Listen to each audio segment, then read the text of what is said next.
नमस्कार दोस्तों, एक बार फिर से स्वागत है आपका मेरे चैनल वेल्थ क्रिएटर पे। तो दोस्तों आईपीओ के डिस्कशन करने वाले हैं और ये आईपीओ आपको जल्दी आता हुआ दिखाई देगा। ये आईपीओ है एजेक्स इंजीनियरिंग लिमिटेड का आईपीओ दोस्तों।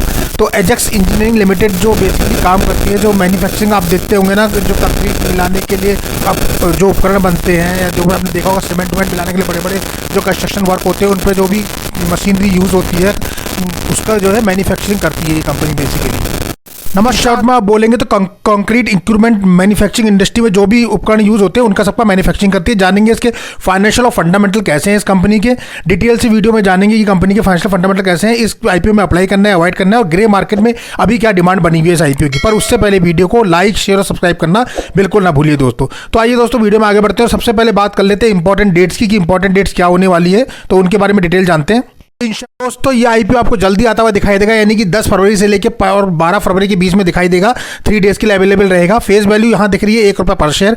प्राइस बैंड की बात करें तो 599 रुपये से लेकर 629 रुपये का शेयर है, यानी कि आपको कट ऑफ प्राइस 629 रुपये यूज़ करना है। अगर बात कर ले एक लॉट में तो आपको 23 शेयर देखने को मिलेंगे। टोटल इशू साइज की बात करें तो 1269 करोड़ का लगभग ये टोटल इशू साइज है और पूरा का पूरा ऑफर फॉर सेल है। तो ये थोड़ा सा एक माइनस पॉइंट होता है जहाँ कंपनी ने न्यू ऑफर नहीं निकाला है, ऑफर फॉर सेल्स के लिए करा है। एम्प्लॉय का डिस्काउंट 59 रुपीज़ आपको देखने को मिलेगा। एनएससी और बीएससी दोनों पे ये आपको दिखाई देगा। रिजर्वेशन की बात करें तो रिजर्वेशन में आपको क्यूआईबी में 50% का पोर्शन दिया गया, रिटेल कैटेगरी में 35% के लिए दिया गया और एचएनआई में 15% के लिए। तो यहाँ जो है रिटेल के लिए काफ़ी अच्छा स्कोप दिखाई दे रहा है, 35% का काफ़ी बढ़िया दिखाई दे रहा है। अब बात कर लेते हैं एजेक्स इंजीनियरिंग आईपीओ जो आया है, इस कंपनी के बारे में डिटेल से जानते हैं कि बेसिकली कंपनी करती क्या है और कंपनी क्या मैन्युफैक्चरिंग करती है, क्या सर्विसेज प्रोवाइड करती है, कंपनी की स्ट्रेंथ क्या है, वीकनेस क्या है, वो डिटेल से जानते हैं दोस्तों। तो बात करते हैं, आगे बढ़ते हैं वीडियो में। तो दोस्तों ये कंपनी इनकॉर्पोरेट हुई थी जुलाई 1992 में, यानी कि 1992 में। तकरीबन 30 से 32 साल कंपनी को हो चुके हैं। एजेक्स इंजीनियरिंग लिमिटेड जो मैन्युफैक्चरिंग करती है वो wide range of concrete equipment जो होते हैं service across the value chain में प्रोवाइड कराती है। सो मतलब कि कंक्रीट का आप समझ गए होंगे कि जो भी मैन्युफैक्चरिंग में जो सीमेंट उमेंट का मोटा हिंदी में कहा जाए तो जो मिलाने के लिए मशीनें यूज़ होती है उन सबका मैन्युफैक्चरिंग करती है, उनके इक्विपमेंट का भी मैन्युफैक्चरिंग करती है, पार्ट्स का मैन्युफैक्चरिंग करती है। सितंबर 30, 2000 तक की बात करें तो कंपनी ने 141 कंक्रीट इक्विपमेंट जो है बनाए हैं वैल्यू चेन में और सोल्ड आउट कर चुकी है 29,800 यूनिट अभी तक इंडिया के अंदर लास्ट 10 सालों के अंदर। वहीं 30 सितंबर 2024 तक की बात करें तो कंपनी प्रोवाइड कराती है डिजाइनिंग हो गया, इंजीनियरिंग हो गया, डेवलपमेंट हो गया। इसके अलावा 79 फुल टाइम एम्प्लॉइज इसके साथ है, जो कि अप्रॉक्स 15.96% ऑफ टोटल वर्कफोर्स की इसमें लगी हुई है। उसके अलावा अगर आप बात करेंगे तो एज ऑन 30 सितंबर 2024 तक की बात करें तो कंपनी के पास 4 फैसिलिटीज़ हैं जो कि कर्नाटका में लोकेटेड हैं। उसके अलावा आप बात करेंगे तो उसके अलावा जो है अलग अलग स्टेट में आपको देखने को मिलेगी। स्पेशलाइजेशन अगर इसकी बात करें तो डिफरेंट प्रोडक्ट करती है, स्पेशली जो है ऑर्बिट हॉल फैसिलिटी भी प्रोवाइड कराती है, तो यहाँ आपको देखने को मिलेगा। उसके अलावा अगर कंपनी की आप बात करेंगे, कंपनी का प्रोडक्ट पोर्टफोलियो क्या कहता है दोस्तों, उसकी बात करते हैं। तो हम प्रोडक्ट पोर्टफोलियो में जब जाते हैं तो देखते हैं कंपनी को सेल्फ लोडिंग कंक्रीट मिक्सर बनाने का काम कर रही है कंपनी। बैचिंग प्लांट्स जो होते हैं उनमें ये लोग काम करते हैं। ट्रांसेंड मिक्सर जो बनते हैं उनमें ये मैन्युफैक्चरिंग कर रही है कंपनी। उसके अलावा बूम पंप्स जो होते हैं उसमें करती है, यानी कि जो कंक्रीट को ऊपर तक फेंकते हैं पंप के थ्रू जो जाता है वो है। कंक्रीट पंप जो होते हैं वो बनाती है कंपनी। सेल्फ प्रेपलेंट बूम्स पंप्स जो होते हैं उनका मैन्युफैक्चरिंग भी कर रही है। स्लिप फॉर्म प्लाईवुड होते हैं उनका कर रही है। उसके अलावा 3D कंक्रीट प्रिंटर्स होते हैं उनका ये मैन्युफैक्चरिंग कंपनी करती है। तो बेसिकली ये इसका प्रोडक्ट पोर्टफोलियो है। अब बात कर लेते हैं कि कंपनी की स्ट्रेंथ क्या है। तो दोस्तों हम अगर कंपनी की स्ट्रेंथ की बात करें तो मार्केट लीडर है, लार्ज और फास्ट ग्रोइंग SLMCS मार्केट में है इसका, यानी कि अपने ही मार्केट की सेगमेंट की टॉप कंपनी में कही जा सकती है ये। लीडिंग कंक्रीट इक्विपमेंट कंपनी है with A comprehensive range of concrete equipment, यानी कि इसके जो इक्विपमेंट है वो काफ़ी है अदर जो इनके प्रोवाइडर है उससे। Service and solution across the concrete application value chain provide कराती है। स्ट्रॉन्ग जो है इन हाउस डिजाइनिंग है, डेवलपमेंट का काम है, इंजीनियरिंग कैपेबिलिटीज़ है, वो सब इनके पास अवेलेबल है दोस्तों। उसके अलावा अगर आप बात करो तो टेक्नोलॉजी लीड असिस्टमेंट और मैन्युफैक्चरिंग का काम है, प्रोसेस का है, रोबोटिक सप्लाई नेटवर्क है वो इनका काफ़ी अच्छा है। लार्ज डीलर नेटवर्क इनके पास अवेलेबल है, डिस्ट्रीब्यूशन मॉडल इनके पास काफ़ी अच्छा है, डाइवर्सिफाइड कस्टमर बेस इनके पास है, लॉन्ग टाइम रिलेशनशिप कंपनी की कस्टमर्स के साथ काफ़ी अच्छी बनी हुई है। अगर इन शॉर्ट में बोला जाए दोस्तों तो मार्केट लीडर कह सकते हैं अपने सेगमेंट की कंपनी, मार्केट लीडर, रिलेशनशिप काफ़ी अच्छे हैं कस्टमर्स के साथ, एक्सपीरियंस मैनेजमेंट टीम है जो कि सपोर्ट करती है, क्वालिफाइड एक्सपीरियंस प्रोफेशनल इसके साथ जुड़े हुए हैं। तो उस हिसाब से कंपनी की जो स्ट्रेंथ दिख रही है वो काफ़ी अच्छी स्ट्रेंथ दिखाई दे रही है। तो कुल मिला के आप कह सकते हैं कि कंपनी के पास काफ़ी चीज़ें हैं जिससे कंपनी की वैल्यू बनी हुई है और कंपनी मार्केट में एज ए लीडर बनी हुई है अपने सेगमेंट की कंपनीज में।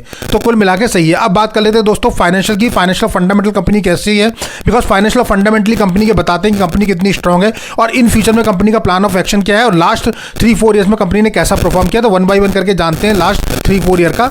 अगर यहाँ हम देखते हैं दोस्तों तो कंपनी ने लास्ट 3 साल का दे रखा है, यानी कि 2022, 23 और 24 3 साल का हमें फाइनेंशियल देखने को मिलेगा।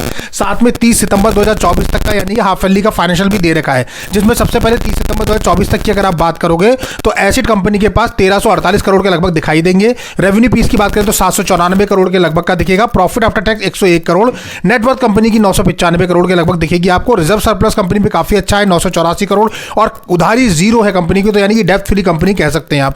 लास्ट 3 साल में देखें तो 2022 में 735 करोड़ का एसेट था जो बढ़ के 966 हुआ 23 में और 24 में बढ़ के 1236 करोड़ हुआ। एसेट में काफी अच्छी ग्रोथ कंपनी ने दिखाई है ईयर बाई ईयर। रेवेन्यू की बात करें तो 771 करोड़ था 22 में, 23 में बढ़ के हो गया 1172 और फिर 1780 करोड़ है। तो रेवेन्यू पीस पे भी कंपनी ने काफी अच्छा वर्क किया है, काफी अच्छा निकाल के लेकर आई है। तो यहाँ तो एसेट और रेवेन्यू की अगर बात करेंगे दोस्तों तो काफी अच्छा कंपनी ने वर्क किया हुआ है। वहीं बात कर लें आप प्रॉफिट आफ्टर टैक्स की तो वो 66 करोड़ था 22 में, 23 में बढ़ के हुआ 135 करोड़ और 24 में 225 करोड़। यहाँ भी काफी अच्छा ईयर बाई ईयर ग्रोथ दिखाई है कंपनी ने। नेटवर्थ की बात करें तो 578 करोड़ था 22 में, उसके बाद 713 करोड़ हुआ, फिर 917 करोड़, अभी 995।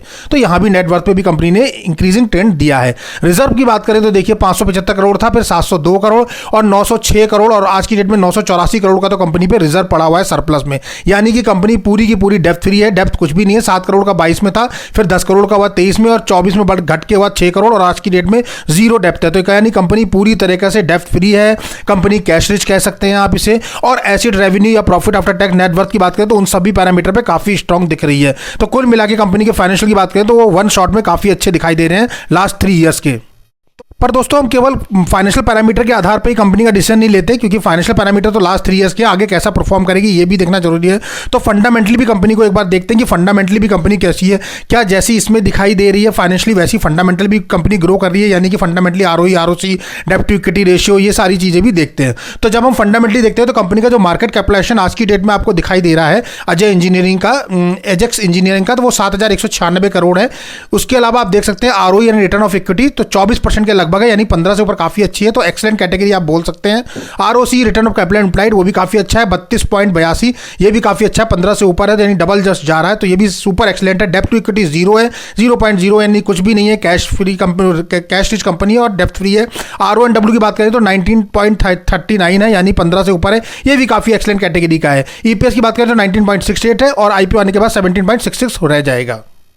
वही बात कर लें पीई की तो पीई 31.96 है और आईपीओ आने के बाद 35.62 हो जाएगा। पीई थोड़ा सा हायर वैल्यूएशन मुझे लग रहा है, पर देखते हैं इसके हिसाब से कैसा रहता है। उसके अलावा फाइनेंशियली अगर बात करें तो कंपनी काफ़ी अच्छी दिखाई दे रही है, फंडामेंटली कंपनी काफ़ी स्ट्रॉन्ग है। अगर आप बात करें आरओई की, आरओसी की, डेप्ट टू इक्विटी की या फिर आरओ एंड डब्ल्यू सभी पैरामीटर की अगर आप बात करेंगे तो वहाँ कंपनी स्ट्रॉन्ग फिलर दे रही है। तो आपको कुल मिला के कह सकते हैं कि कंपनी अभी तक जो कंपनी ने परफॉर्म किया है, यानी कि अपने फंडामेंटली और फाइनेंशियली कंपनी काफ़ी स्ट्रॉन्ग है। लेकिन आगे कैसे रहेगी दोस्तों, इसका तो आपको खुद ही डिसीजन लेना पड़ेगा कि कंपनी का वर्क कैसा है और बाकी सब चीजें कैसी है, ये डिपेंड करता है। अब बात कर लेते हैं कि ग्रे मार्केट में क्या डिमांड चल रही है, कंपनी की ग्रे मार्केट में क्या डिमांड है, जो कि लिस्टिंग गेन पर्पज से हम क्या करें।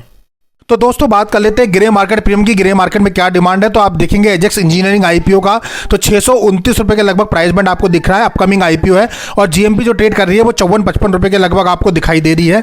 बात करें तो 8.74% के लगभग का लिस्टिंग गेन है, अप्रॉक्स 9% का आप कह सकते हैं, काफी कम लिस्टिंग गेन दिखाई दे रहा है। फायर रेटिंग भी 2 की बनी है, 5/2 की बनी हुई है। 1270 करोड़ के लगभग का, यानी 1269 करोड़ के लगभग का टोटल इश्यू साइज है। 23 शेयर आपको एक लॉट में देखने को मिलने वाले हैं 10 फरवरी, यानी कि ये कल से मंडे से ओपन होगा और 13 फरवरी तक रहेगा, सॉरी 12 फरवरी तक रहेगा। उसके बाद 13 फरवरी को आपको अलॉटमेंट पता लगेगा और 17 फरवरी को आपको लिस्टेड होता हुआ दिखाई देगा एनएससी बीएससी दोनों पे। कुल मिला के बात करें तो लिस्टिंग इन काफी कम दिखाई दे रहा है। वन शॉट में अगर देखें तो 9% के लगभग है, सिर्फ 9% काफी रिस्की जोन में आ जाता है। बिकॉज हमारा क्राइटेरिया भी ये बोलता है, अगर आपने प्रीवियस वीडियो देखे होंगे कि लिस्टिंग इन का हम ऑब्जेक्टिव क्या होना चाहिए, मतलब मिनिमम क्या क्राइटेरिया होना चाहिए। तो 9% लिस्टिंग गेन तो काफ़ी कम है दोस्तों, बिकॉज क्राइटेरिया ये कहता है कि कम से कम 20% से लेकर 30% के बिटवीन जो है लिस्टिंग गेन होना चाहिए, तो वहाँ थोड़ा सा सेफर साइड है। पर मार्केट है, मार्केट में कुछ भी सेफर नहीं कह सकते, पर फिर भी एक अज्यूम लगाया जाता है कि थोड़ा सा 35% के लगभग लिस्टिंग गेन होगा, तो अगर घटेगा भी तो करीबन 5 से 10% तो रिटर्न मिलेगा। पर यहाँ अभी 8% है, पर अभी भी IPO आया नहीं है। मार्केट का कंडीशन देखते हैं मंडे में कैसा होता है। अगर मार्केट मुझे लगता है कि अप ट्रेंड में जाएगा तो शायद कंपनी का जो है वैल्यूएशन भी काफ़ी अच्छा बढ़ने वाला है, मतलब कि GMP डिमांड काफ़ी अच्छी बढ़ने वाली है, बिकॉज अभी 9% के लगभग है, तो मुझे लगता है कि 12-13% के लगभग बढ़ेगा। उसके अलावा हम जो डिसीजन अपना लेंगे वो फर्स्ट डे के सब्सक्रिप्शन स्टेटस के बाद लेंगे, यानी फर्स्ट डे में कंपनी कैसा करती है, फर्स्ट डे के सब्सक्रिप्शन स्टेटस के बाद ही डिसाइड होगा कि हमें अप्लाई करना है फिर अवॉइड करना है। लॉन्ग टर्म पर्पज से तो आप डिसाइड कर सकते हैं, बिकॉज कंपनी के फाइनेंशियल फंडामेंटल सब आपके सामने है, पर शॉर्ट टर्म सिर्फ लिस्टिंग गेन पर्पज से करना है, तो उसके लिए हमें भी वेट और वॉच करना पड़ेगा।